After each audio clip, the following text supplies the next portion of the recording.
Hey guys, welcome back or welcome to, and today I am going to rank every single Taylor Swift album. So I did a little short on this quite recently, so I thought I would do a proper video on this. Basically, the ranking is the same in the short, but I'm gonna talk about a bit more about my placing of the ranking. If you haven't already, please do subscribe down below and check out my Patreon if you want to see some exclusive content over there.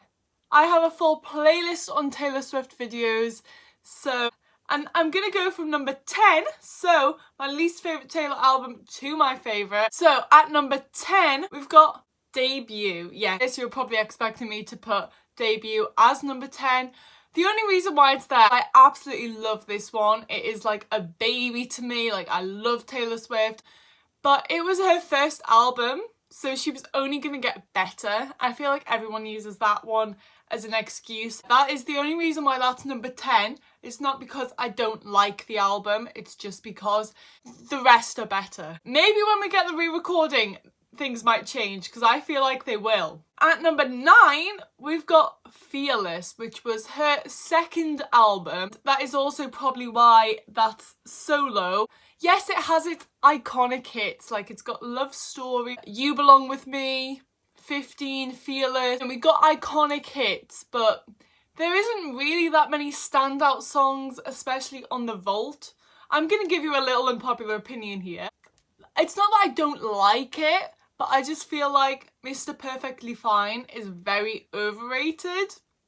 Moving on to number 8.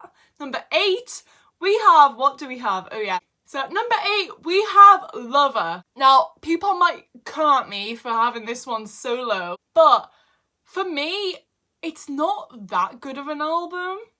I mean, when I first listened to it, I loved it. But I will say there's 3 skips on there for me. The 3 skips are Me, I Forgot That You Existed, which might come as a surprise. The other one is You Need to Calm Down. I mean, I also skip Soon You'll Get Better, but that's just because it's sad. Those are the 3 songs which I don't like, and I don't think I ever will. But obviously that album does have its iconic songs like Cruel Summer, Afterglow.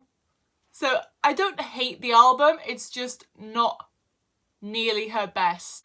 Okay, at number 7, we've got Midnights. Midnights and Lover could actually very easily switch places for me.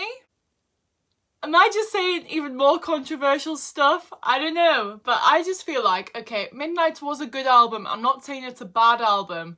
It just wasn't that good.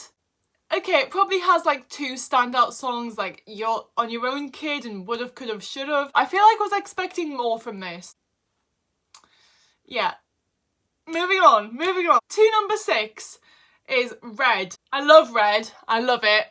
Adore it. Especially when Taylor's version came out. I feel like people actually started to appreciate the album for what it is. I feel like the album maybe is just a bit too long. Like, there's maybe too many songs. However, it does have some underrated ones. Like, some of the really hated ones are some of my favourite ones on that album. Like Girl at Home, Starlight, The Lucky One. These songs don't get enough of recognition, okay?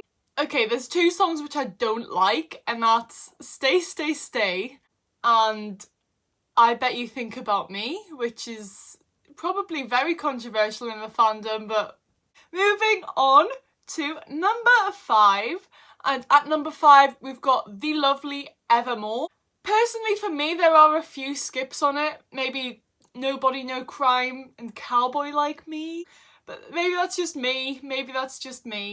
I do like this album, I just don't listen to it. So maybe in that respect it should be lower. Maybe that and Reg swap places.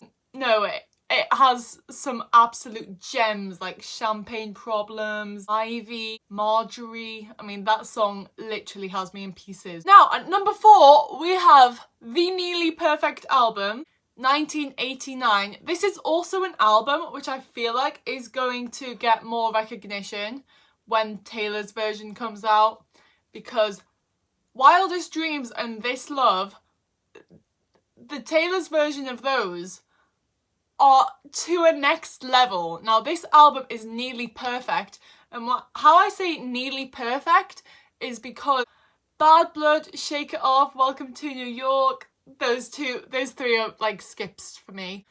Even like Style, Blank Space, we got them. They are literally nearly pop perfection and you can't tell me anything otherwise. Okay, now we've got my top three, and I feel like in their own way, they're all my favourite, or they could all be seen as her best, but this is kind of my personal top three. At 3, we've got Reputation. Reputation is, oh, she's that girl. Probably perfect. Personally for me, the only song which I skip is Look What You Made Me Do. But like, I don't really have strong opinions about that song, so I would say it's more or less skipless. I mean, the songs are just too good, and I literally can't wait for Reputation, Taylor's version.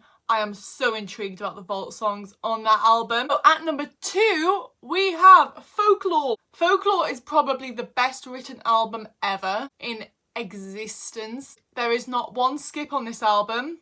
It is perfect.